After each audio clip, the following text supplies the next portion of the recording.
or its affiliates. Listener discretion is advised.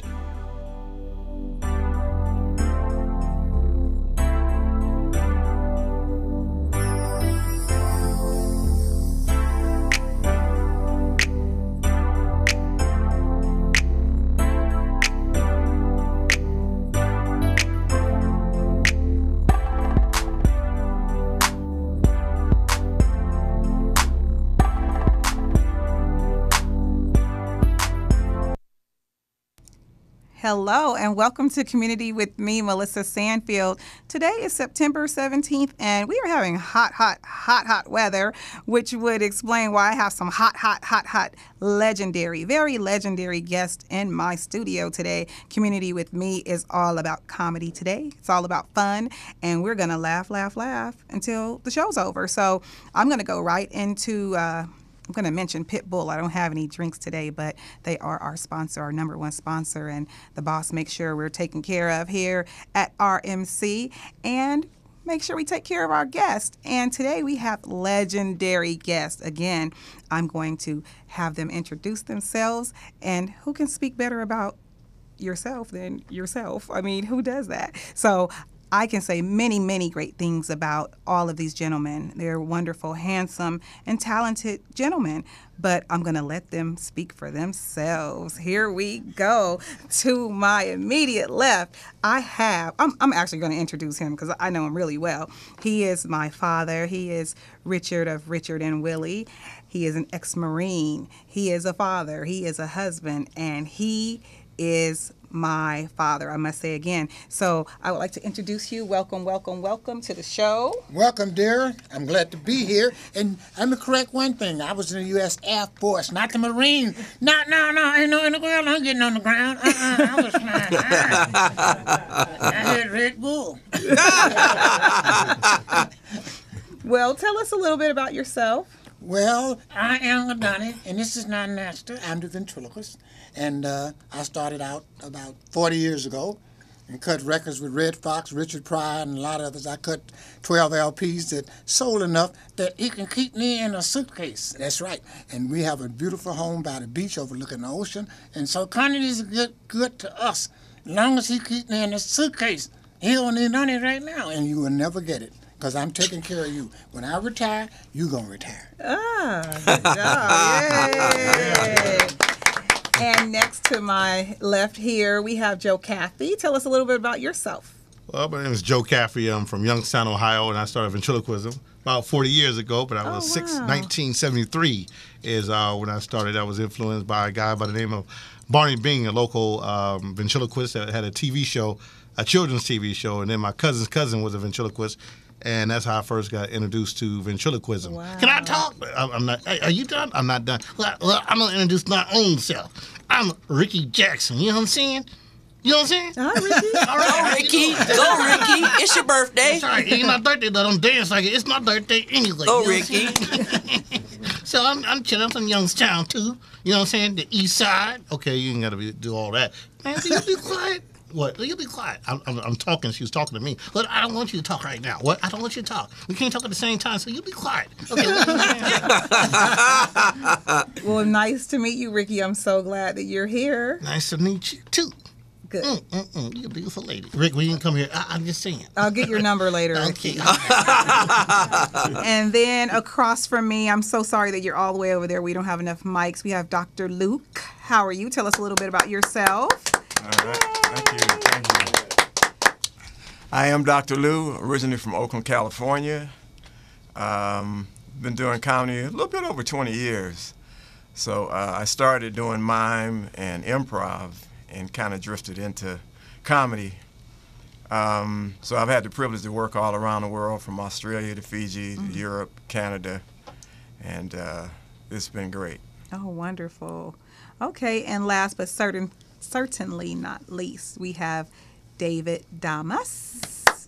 Yeah. Tell us a little bit about yourself. Well, the first thing is I want to give you a nice compliment for saying that I was handsome. Everybody know that's a lie. I've never had a host or hostess say I was handsome. I've heard people say I was talented, so flattery will get you everywhere with me. Okay? But I ain't gonna compete with no dummy. Anyway, Melissa, I'm originally from Brooklyn, New York. I started my acting career, and as an impressionist, growing up in New York, I did plays, and I also did play-by-play for basketball games. And I came up to California in 1978, and I pursued my acting career, and I've had some nice major credits. Most people remember me from the TV series Good Times. I played a gangster named Bad News, and I just feel wonderful that I'm around all these talented people, and I feel very, very blessed to have, not only talented people, but a beautiful camaraderie. Yes. People that are rooting for one another. It's not a competitive thing, whereas I don't want this person to get higher than me or whatever. Everybody is together. Yes, thank you. Yay! So there's a lot to talk about today, but the main thing I want to know is, what's your favorite genre of comedy? You can go in any order you like. We're not going to just keep going in the circle. David, go ahead. Well, actually, I have two. My first was when Dick Gregory was out there, because my brand of comedy that I like is cerebral. And Dick Gregory would say things that were funny, but they were very poignant, and they were very socially conscious things. And then my second genre I would like was doing the Richard Pryor, Eddie Murphy type, because to me, they took what people like Dick Gregory did and brought it to the next level. And they made comedians rock stars. Right. Now me in particular, I also loved impressionists, which I'm an impressionist. So I love watching people like Rich Little, growing up, George Kirby. If I'm not mistaken, one of your guests, your dad, Mr. Sandfield, knew Mr. Kirby very, very well, and he could probably tell you some things about him. Wow. Okay, next. My favorite genre of comedy to begin with is, of course, comedy ventriloquism. Yes. Like I said, starting out ventriloquism, and then later on finding out about the, great Richard right here, Mr. Sandfield. Listening to his albums, a very funny guy, along with Richard Pryor and along with Edgar Bergen and Charlie McCarthy, which they always said it's funny first before, being a great ventriloquist, Right. And the funny must precede that, or you don't have an act, So definitely it's an honor to be sitting here with Mr. Sandfield right here today, Oh, The albums are great. Most recorded ventriloquist ever.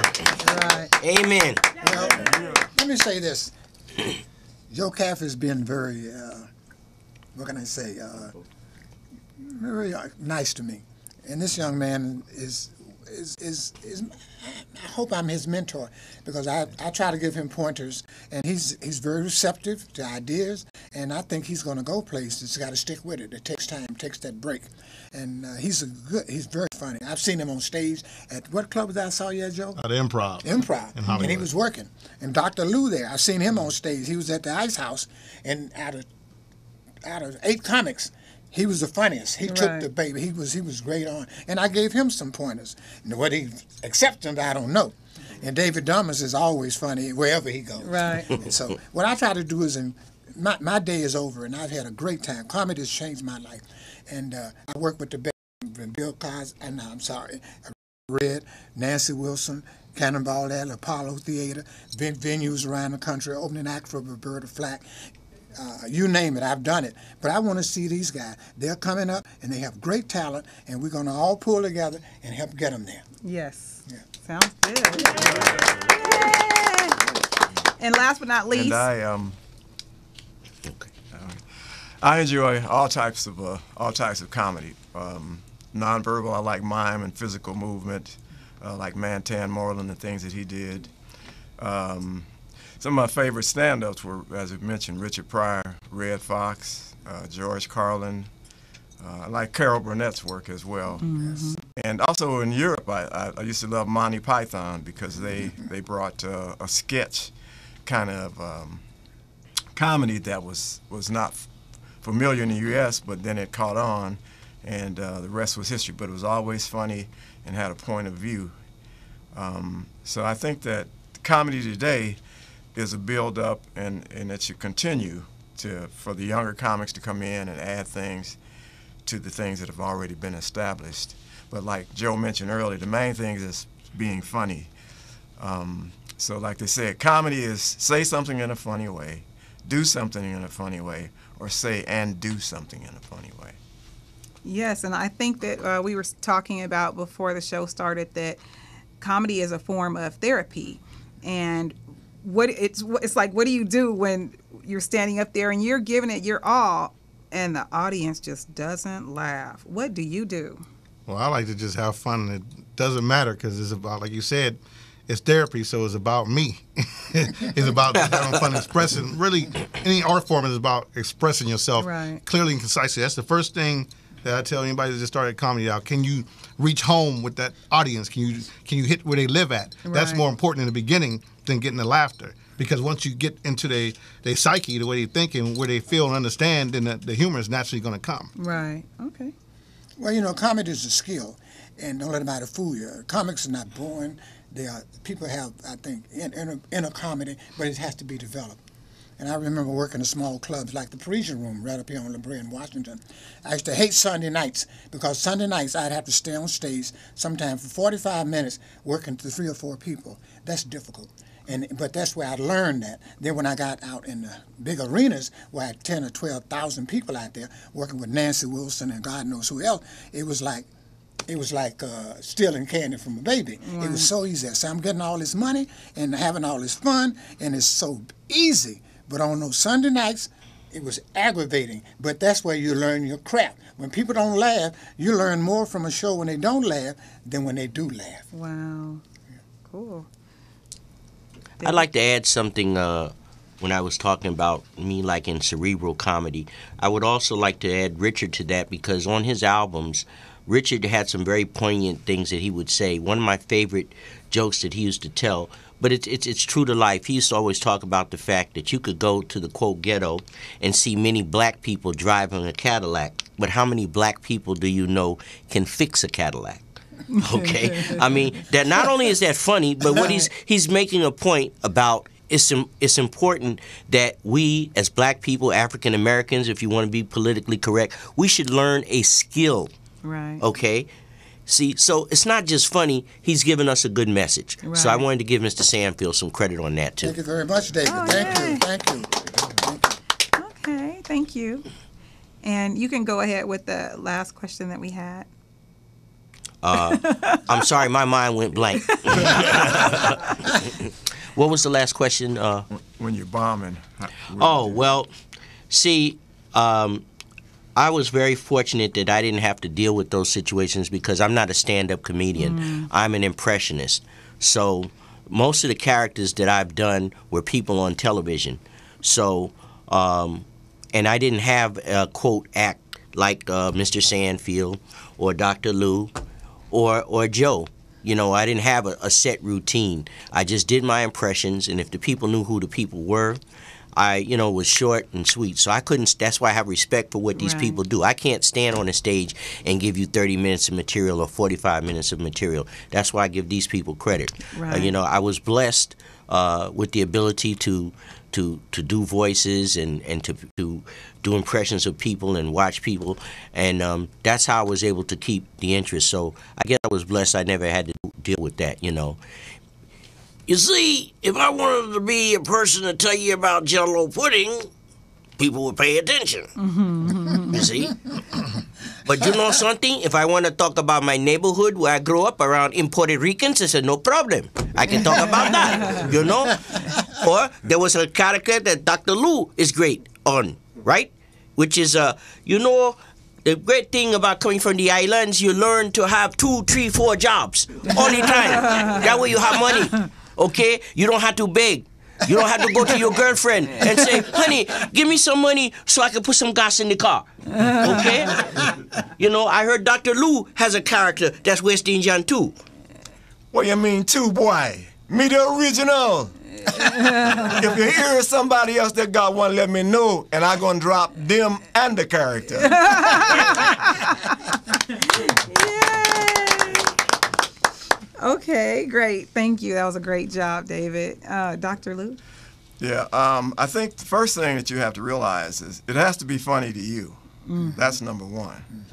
And you have to do it enough to where you know that it's funny. So whether the audience laughs or not, you got to have it within you to not take that personally. It's just that material. Right. So on a given night, comedy, this is not my original statement, but I heard someone saying that comedy doesn't come out of cans. In other words, you can't just open up like, woo, right. I'm a comedian. No. Any successful comedian has bombed. Oh, yes. And if you are doing comedy and you haven't bombed, you're not a comedian. No. Yeah. So you have to go through that in order to get to that point. So to close out, what I do when I'm bombing, I'm just thinking about, what can be done the next time, because that audience is not going to be there. Right. And the same thing that you do that works one night, they may look at you crazy the next night. Right. But you keep working it and keep working it. But you have to have that confidence within you and not let it get you down, and know that, hey, I could put a twist on this, or what do you do? Because it is an exact science. It's not just something that anybody can tell one joke in front of their friends when they're all supportive. But comedy, for the most part, when you're doing stand-up, entirely new group of strangers each time. New group of strangers. And then one final point, when I was in Europe, I did a show at a place in Denmark called the Comedy Zoo. So after the show, I had people that came up, and they were like, they were glad that they were trying to say it in a nice way, but we so glad you wouldn't ghetto. They didn't say, but they were just saying that because a lot of the slang they didn't understand, the standard English and the universal point. So oftentimes on the reverse side, people don't want to hear you if you're not doing the slang and using the N-word. So it goes both ways. So if I work that crowd, and that's the other thing, you have to know your audience of what you're working with. So by being aware of that, having the confidence to deliver the goods, that's what you do. Cool. Thank you. Okay. My God, time is flying by. We're going to take a quick little break, and we're going to have some Johnny Guitar Watson for you to listen to. Oh, Rock says no. Rock's going to play something for you. It's a total surprise. Here we go. We're going to take a break. We'll be right back.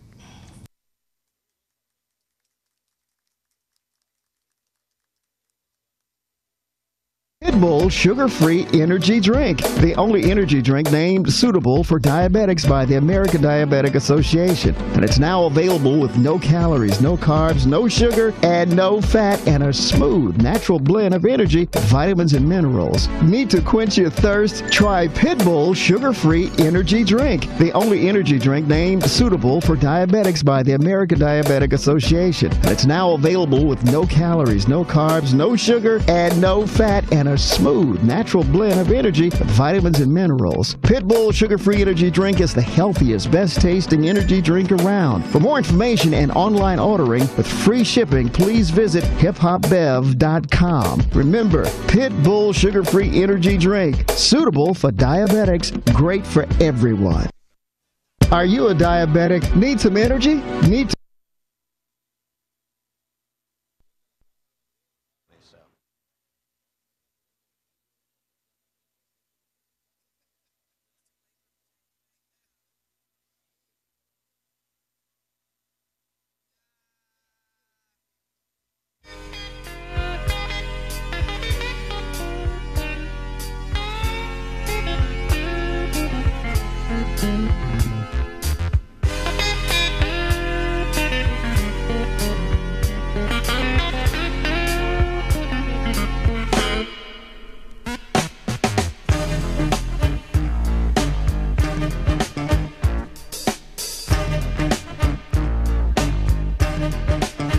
wanna buy a new car,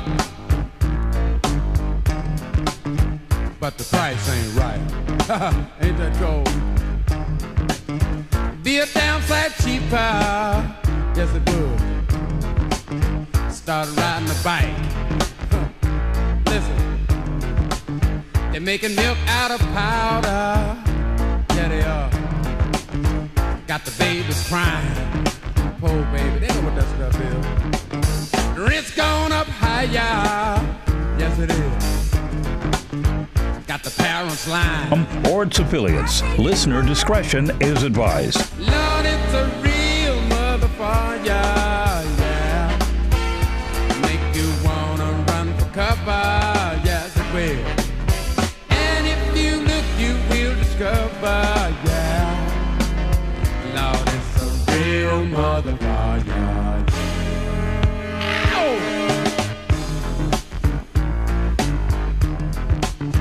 Good God. Listen, got to go to a disco. Throw your troubles away. Dance to the music that the DJ play. Well, all right. And then the lights come on, yeah, like you knew they would. Ain't that cold? Gone home and face the music that don't sound too good. Ain't that cold? Listen, Lord, it's a real motherfucker.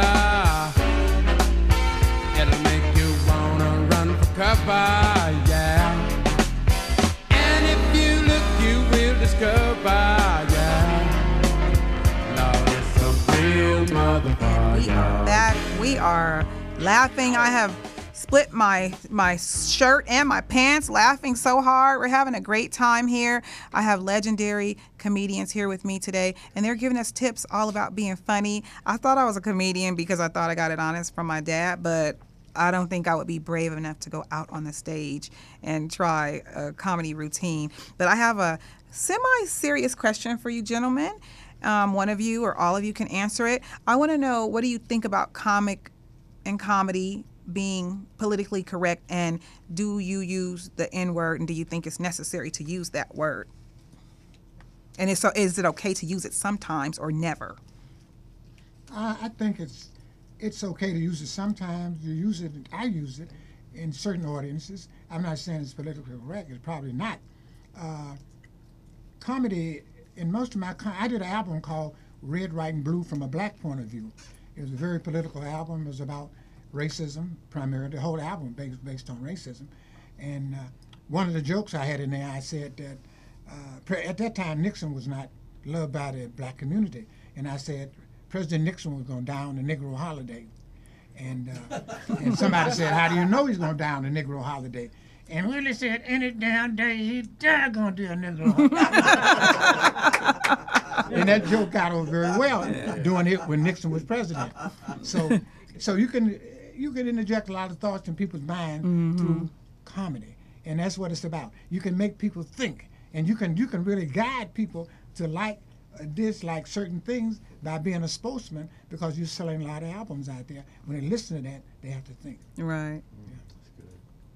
Well, I use N-word. I mean, I do stand up without Ricky a lot, and it's just the way, if I'm talking in a normal conversation with my friends or family, then if I use it there, I feel like I should be able to use it when I'm on stage, because that's naturally I don't even overuse it in a regular conversation, so I don't overuse it just to say the N-word, just to say it, It's going to be in the natural conversation way, but I don't think there's anything wrong with it, because it's going to keep being said forever. I don't think it's never going to be a day when somebody doesn't use that word in America and abroad. Right. And when it does, then I might stop then, because I'll be the oddball, I guess, Right. Then I can bring it back, though. You can bring it back. Okay. Well, I personally don't use it in my act. I don't have a problem with those who do. For instance, I have one piece that I do. It's called Old Time Radio, where I do the story, I do a slave, I do a banjo player, I do the swamp, and I do all those various characters. And they're going to string him up, they're going to hang him, and they play the banjo, mime that part. And they want to get him. And then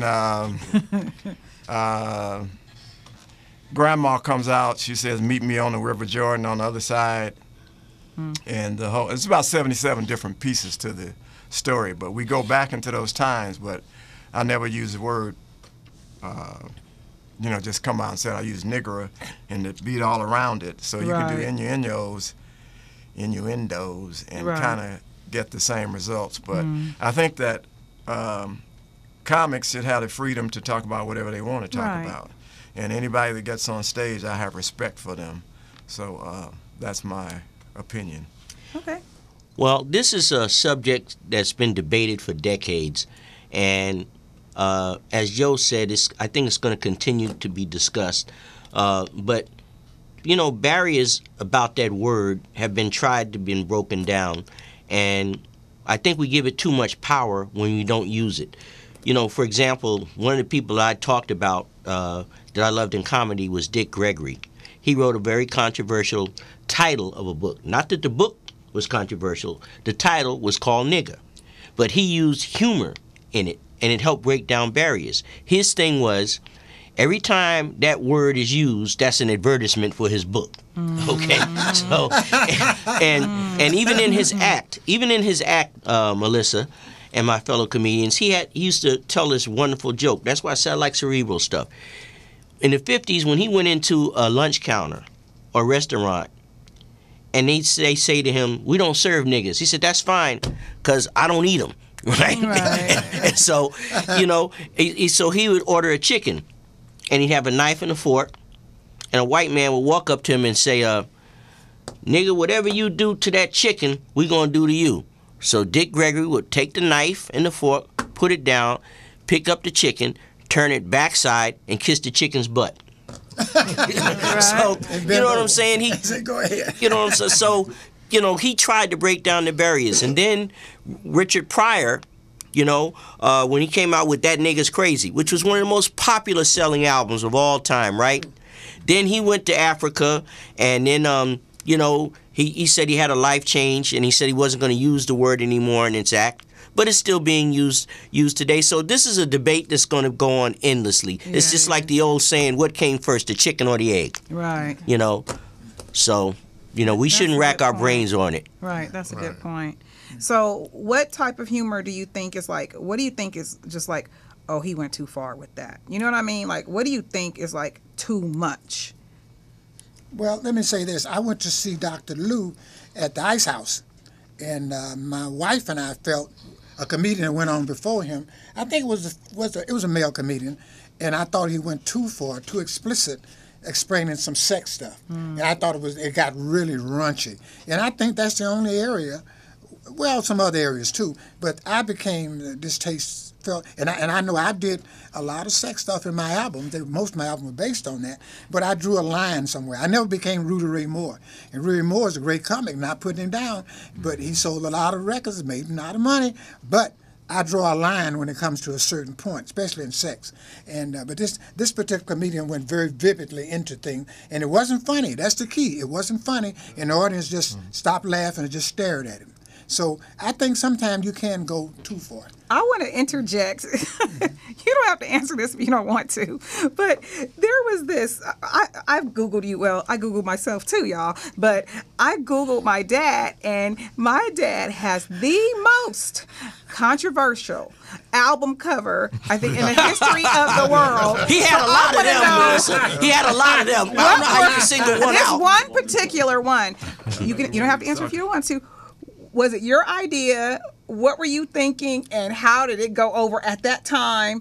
And everybody thinks it's great now because people are still talking about it. Well, that's true. Some reason that album was considered the funkiest, craziest, dirtiest album cover ever produced. And I admit, it was, I forget that. I did 12, so I can't, but I tell you what, it's my ex-wife. So somebody can put on a piece of, we don't know whether that's a man or a woman. Well, I tell everybody, it's a woman. It's my ex-wife. Don't be finding who made, because she never appreciated it after that. But she did it. I didn't make her take the picture. But now, let me say this. You gotta see the album cover it's an innuendo. We wasn't doing anything wrong except if it's in your mind. And that's what comedy is. That's true. You give people, you lead them, and they go in the wrong direction.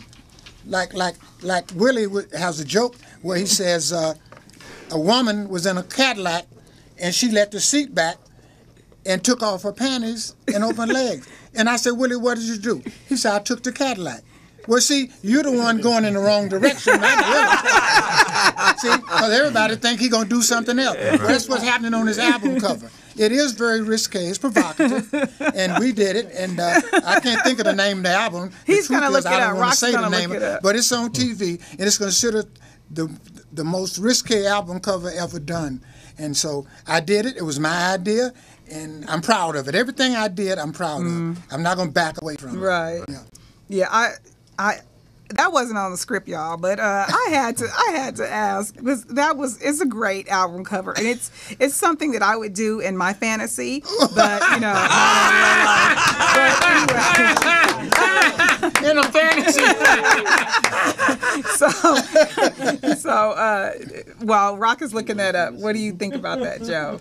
I love the cover album. I mean, finding out about Richard and Willie, later on, when I was probably about 20 and seeing that, that's cool. Right. You're a young man. That's right. The music and the hip hop is out, and that's what's going on. Right. And then because he had two dummies. He had a white guy over here and a black guy over here, and the lady was right there. So that made Ventriloquist was cool because Ventriloquist looked at as nerds and stuff, But then that this dude cool. He got dummies and he's cool. Right there. What was the name of it? That's That's it. What was the name of the album? Funky, Hunky, Nasty. Are we looking at it on screen? Not yet. Oh, not yet. Yeah, we're going to show it to you. This is know what's funny? This is not a community show today, y'all, so put the kids to bed right now. Matter of fact, that album, my record producer, wife was suing him for whatever reason. So I had to go to court.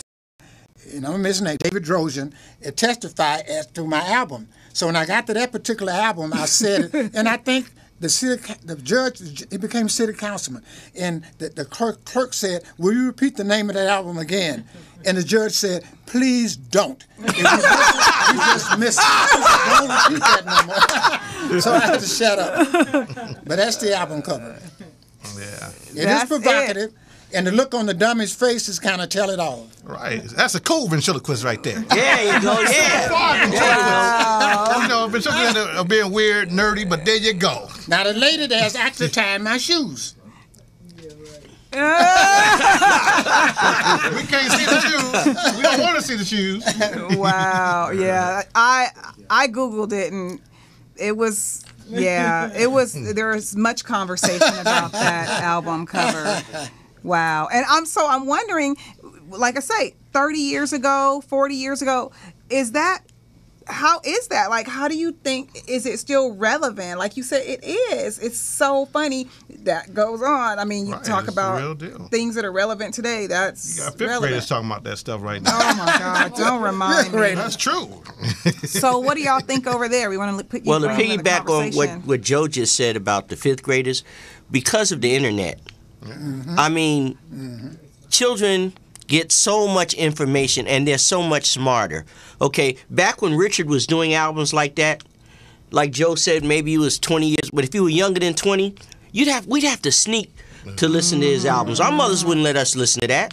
They wouldn't let us see the photo albums.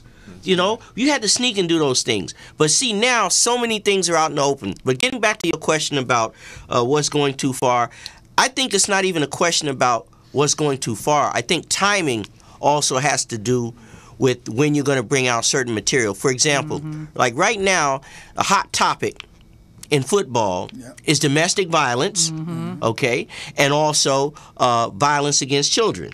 Now, right now, that's a very serious subject. So right now, I don't think the timing is good for a comedian to come out with that. The only people I think that could possibly come out with that and still maybe get a laugh is maybe somebody like Joe. Because, see, Joe, with his dummy, right? Dummy? If he say, I'm sorry, I mean Joe with Ricky, Joe could threaten him and say, look, I'll put domestic violence on you. And he said, hey, that don't work on me because I'm not no kid. I'm made of wood, so I ain't going to feel it. You know what I mean? So he's got, you know what I'm saying? So other than Joe, something like that, you have to be very careful when you do stuff. Just like right now, it's not a good time, I would say, to make a joke about Robin Williams. Okay, you know, or Joan Rivers. So I think time has a lot to do with when you do something. Right. Okay, Dr. Lou. Yeah, all right. Two comments. One, I think it goes too far when it's a hurtful feeling towards someone that's in the audience. Yeah. Perhaps as an example, someone has cancer, and you're specifically saying, I've been at a show where somebody just left a funeral, and then there was a comment made about it, and then a fight broke out, and it was like, oh, we didn't know. Right, but it went too far. So when you deal with hurtful emotions or feelings of someone, that's going too far when the person reacts like that. And then the second point is that I've heard a Joan Rivers joke that was funny.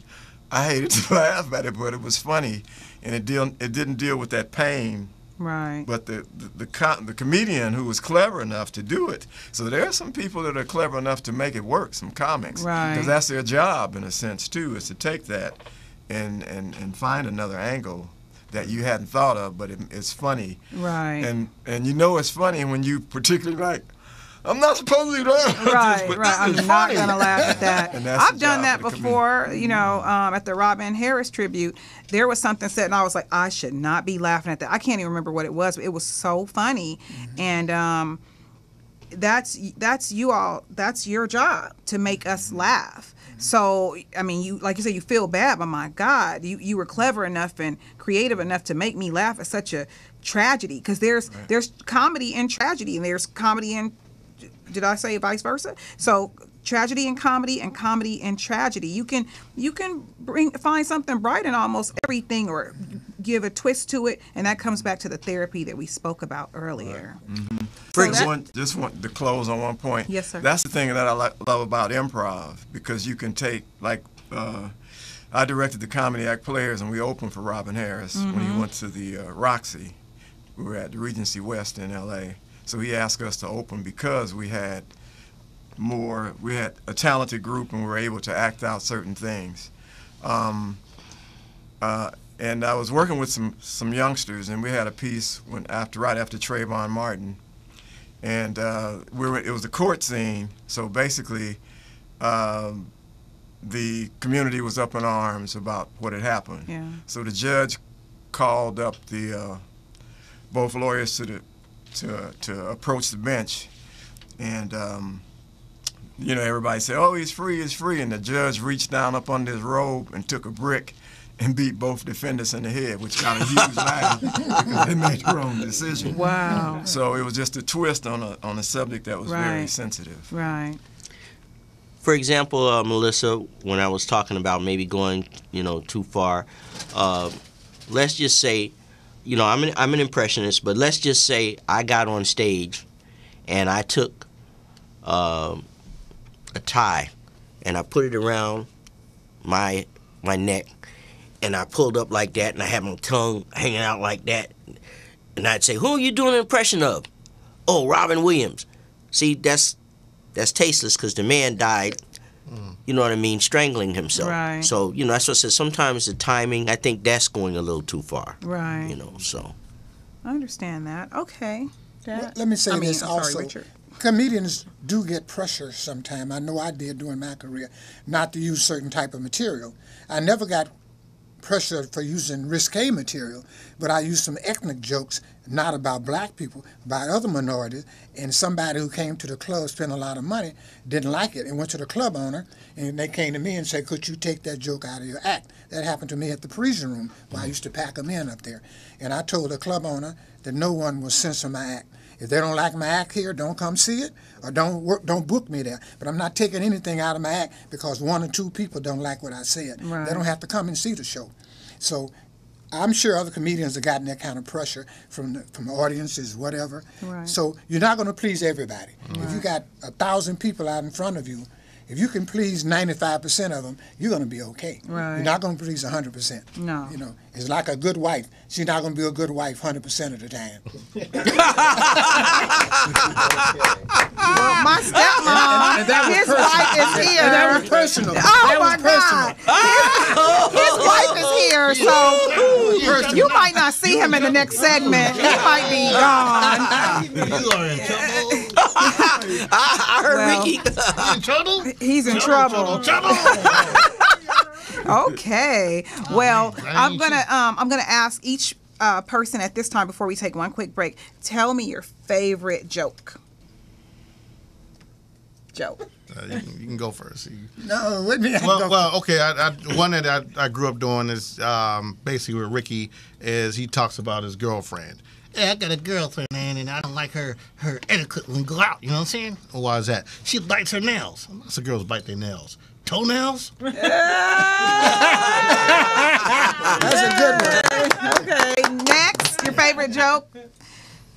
Okay, let me try this one. There were two the doctor and the older doctor, and they were doing house calls, and they went to this lady's house, and they walked in, and the older doctor, the senior doctor said, you examine the lady and tell me what you think her problem is. So he put the stethoscope on the chest, then he left, and he said, I didn't see a problem. And the older doctor said, you'll never get your license. You won't pass at all. Couldn't you see the woman had chocolate all over her mouth? Couldn't you see there were empty candy boxes all around? Couldn't you see she weighed 480 pounds? What's wrong with you? Be observant. Be observant. Since I do the next one, you better be observant. So the young doctor going, he's nervous. He puts it on the chest. He drops it. And he picks it up. And they left. Anything wrong with her? He said, yeah, only one thing. He told the lady, say, look, you stay away from the church. You spend too much time at the church. Stay away from the church. And the old doctor said, I didn't see that myself. How do you know she's spending too much time at the church? So when I picked up the stethoscope, I saw the minister under the bed. Okay, wait. I want you to tell the one you told me about the wart. Oh. That was so fun. I would say it, but I can't repeat it because I can't remember. I don't want to mess it up. Well, this one, two ladies came out of church. They're senior citizens, kind of. And the woman says, Miss Johnson, I'm sorry. You're going around telling everybody my husband, you know what, has a wart on it. So why are you spreading that nasty rumor? She said, that's a lie. I didn't tell anyone that. I told people your husband felt like it had a wart on it.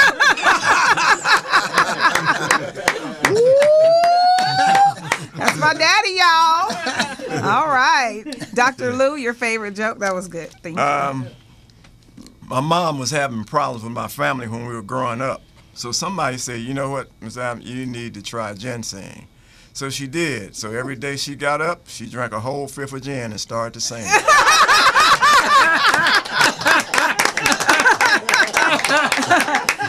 Okay, and David, that was good. Thank you. Anybody seen my sister-in-law Esther? She's so ugly. Her lips look like they kissed a moving train. She's so ugly. Her face looked like it was on fire and somebody tried to put it out with an axe. That's funny. She's so ugly. She's the queen of Halloween.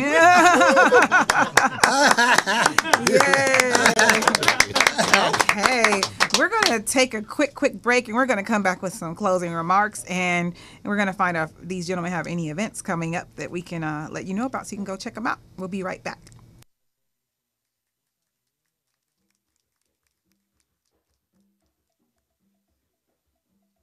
Niggas are scared of revolution. But niggas shouldn't be scared of revolution. All niggas. Because revolution is nothing but change. And all niggas do is change. Niggas come in from work and change into pimping clothes. They hit the streets to make some quick change.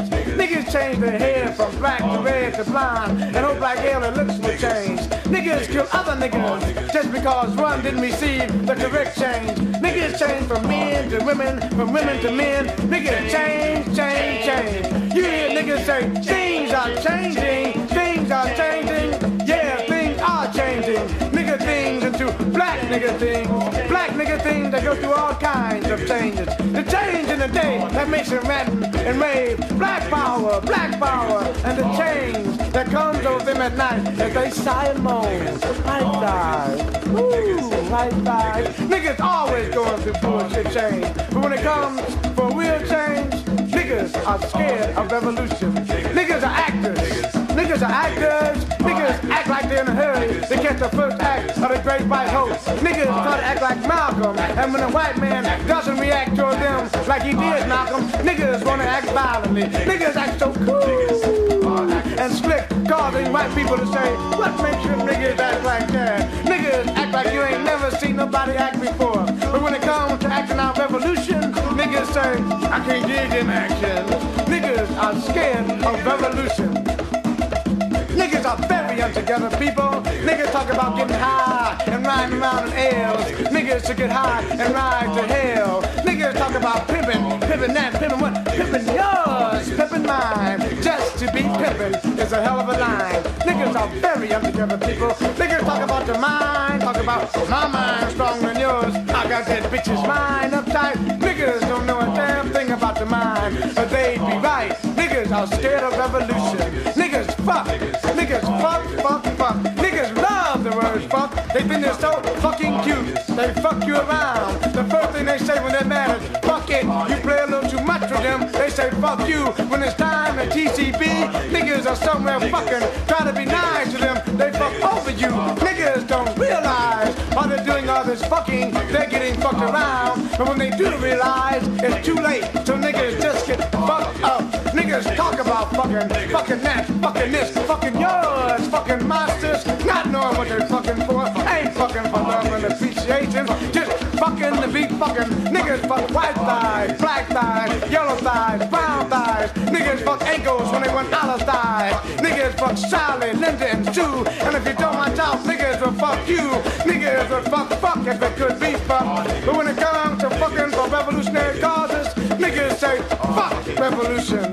Niggas are scared of revolution. Niggas are players. Niggas are players, are players. Niggas play football, baseball, and basketball while the white man is cutting off their balls. When the niggas play ain't tight enough to play with some black thighs, niggas play with white thighs to see if they still have some play left. And when ain't no white thighs to play with, niggas play with themselves. Niggas tell you they're ready to be liberated, but when you say, let's go take our liberation, niggas reply, I was just playing.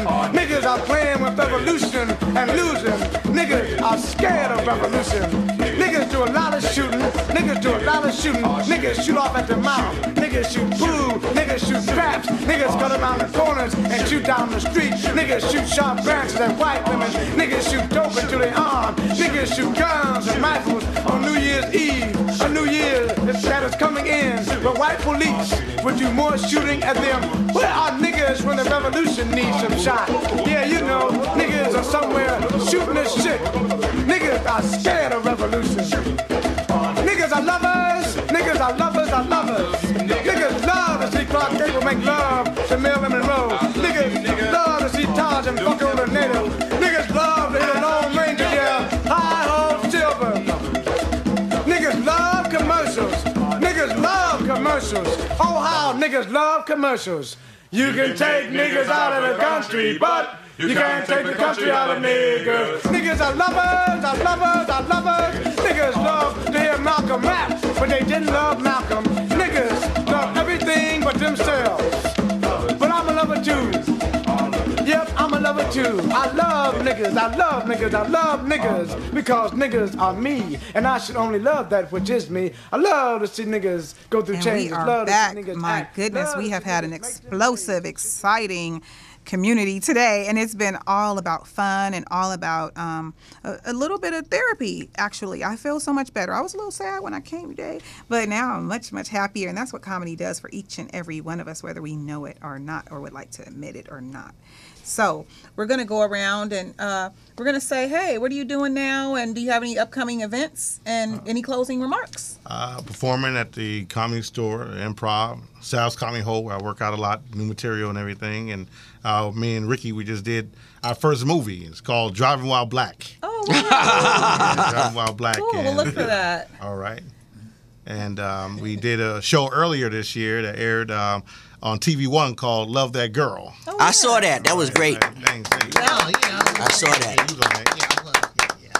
Okay, cool. Well, thank you for coming. All right, thank you very much for having us, Melissa. Yes, let us know when you have something going on. All right, we'll definitely. Announce it. And Dr. Luke? Yes, I'll be at the Ice House on October 26th. And I also have a one-man show called Doing What I Do, where I do about 25 different characters, stand-up, juggling, magic, and it's a pretty eclectic show. with improv and the like. In fact, if you give me a title for a tune, something that's never been done, I'll do a special blues tune just for y'all right here, right now. Okay, well, I don't like my hair. I'm having a bad hair day. So let's do it about my hair. Okay, about your hair. All right. A man has got none. Well, I woke up one morning in the merry month of May. I was mad at my hair 'cause it just would not stay. I saw my little kitty hanging on the windowsill. He took a look at my hair and looked like, what's the deal? Thank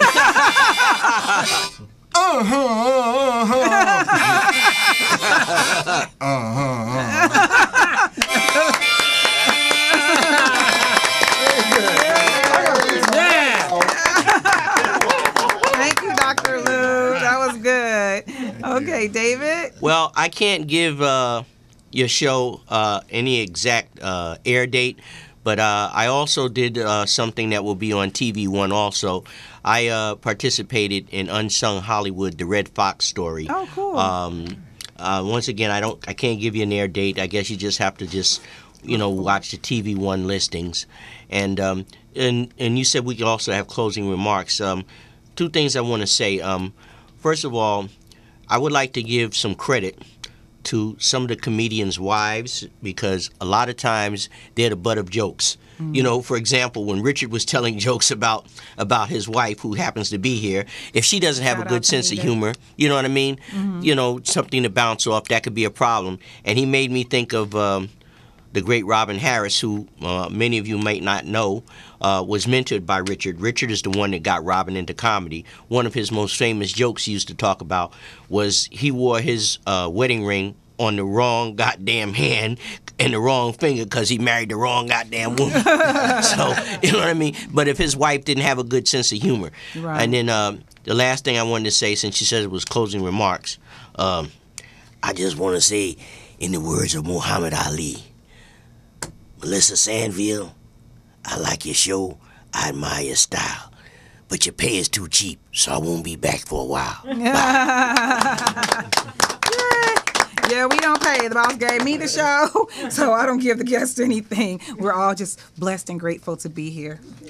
Well, David, I want to thank you very much. I admire all you guys, and especially my daughter, Melissa. I think she's a great host, great MC. She's doing a wonderful job. I haven't given her any pointers yet, but I'm going to. But she doesn't really need any, but she's outstanding. And let's give her a hand. Yeah. Willie and I are retired, so we don't have any shows coming up, no TV, no television, no more record, no more nothing. My thing is to try to live, have fun, but a joke about 95% of the time, married women do what's right, and 5% of the time they don't. That's no joke. I didn't find out till after I got married. I thought they were 100%. So, but my wife is here. She's a wonderful lady. We joke. I joke with her all the time. She knows it's all in fun and comedy. Once a dummy, once a clown. Always a dummy and always a clown. Oh, you're on camera. You're on camera. And I want to know who's going to treat me to a Gene Jones omelet at Roscoe's House of Chicken and Waffles. He gonna beat on the table, y'all. Somebody get him some chicken. No, I want a Gene Jones omelet from Roscoe's House of Chicken and Waffles. Yes, I was at Roscoe's earlier today. We want to make sure we remind everyone that Roscoe's in Anaheim is open for business. All right. 3 weeks it's been open. I'm hungry. There are 7,000 square feet of that world famous chicken and waffles. Wow. It is 2 stories, and from the balcony you can see the fireworks at Disneyland, which is 2 short blocks away. Wow. This restaurant is it seats about 316 people, and it is the biggest and the best. It's lucky number 7, and the boss, he did a good job with that one, and we're proud of him, and I'm happy that he allows me to have this show. Before we leave, I just want to mention, I have a whole bunch of things to mention. I'm just going to save them. But Paul Robeson is coming back to the Nate Holden Performing Arts Theater. I was there last week to see a play called Sunday Morning. It was a wonderful, wonderful, wonderful play. And I got to practice a random act of kindness because my friend said, she texted me and she said, I'm not coming to the show. And I said, let me get her ticket and give it to someone. So I found a young lady in line and I said, who are you here with? She said, I'm here alone. I said, here's your ticket. It's my random act of kindness for today. And it really felt good because I didn't have to pay for it. So practice random acts of kindness. Also, the trip to Bountiful. What a wonderful play. I'm going to go see this play. Cicely Tyson, the legend. Oh my goodness. She's going to be in this play with Vanessa Williams and Blair Underwood. Wow. It's going to be at the Amundsen. And you can get tickets through Ticketmaster. You can go directly to Amundsen, so you don't have to pay those fees with Ticketmaster. But it'll be here between September 17th and November 2nd. That's going to be a great, great thing. I had a friend also who, we went to a ladies' night the other night, and she said, I can't find my family. Her name is Rose Williams Wilson, and she's looking for Donald Means, Diane Means, Austin Means, Linda Bruno, and Maggie Bruno. It's very important for us to keep in touch with our families, and she says she hasn't seen them for 10 years, and she's looking for them, and she asked, so there it is. I'll Google them for her and try to find people, because the internet's a great way to find people you've lost. I have about 2 more minutes. My last show that I did was about suicide prevention. Well, they're doing a walk. It's to raise money to help others who are struggling with depression and drug addiction, which also I found out leads to suicide. And it's called the Alive and Running 5K Walk. It's on September 28th. It's going to be north of LAX at 88th Street. So that's going to be a great cause. I'm probably going to go out because, as I've said before, my cousin committed suicide on June 11th, which is actually 2 months before Robin Williams did the same thing. So we always miss our loved ones when they do things like that. But this is a great way to get with other people and try to understand what's going on. Taste of Soul is coming. We're going to talk about that. Google anything you want to know. Your LA Races, Red Tricycle for free things to do with your family and friends around town that are free or low cost. And I did have some other things to talk about, but NFL is here. Yay! We want to clap it up for football.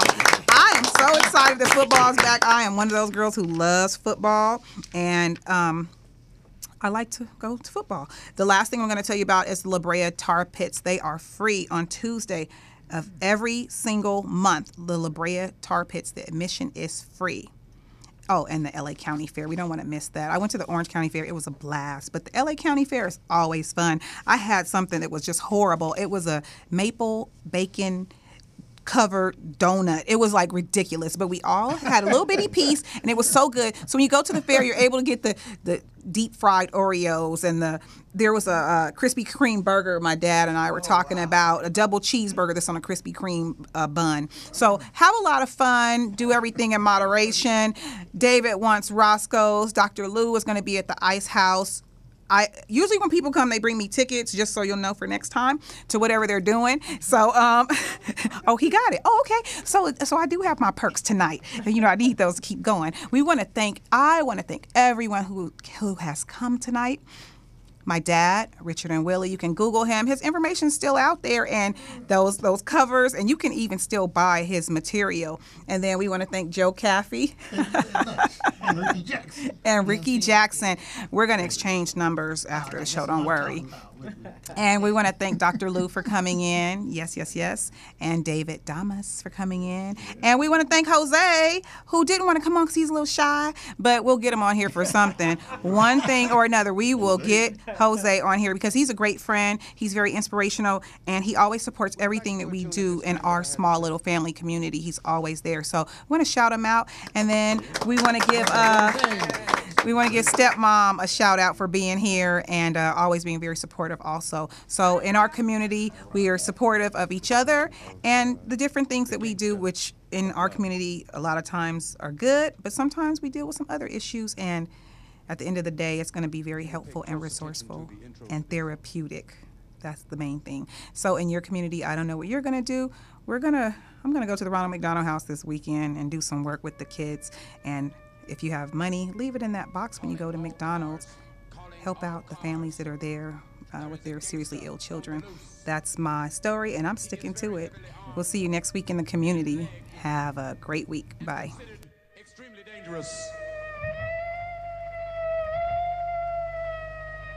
If you should happen to see him on your way home, do not try to apprehend. I repeat, do not try to apprehend. Simply say, it's cool.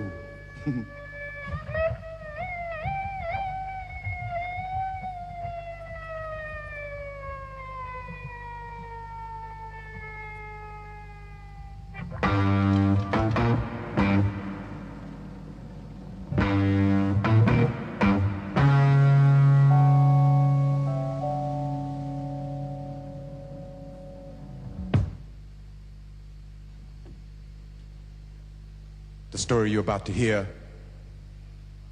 is a lie, but I'm gonna tell it anyhow. Watch this.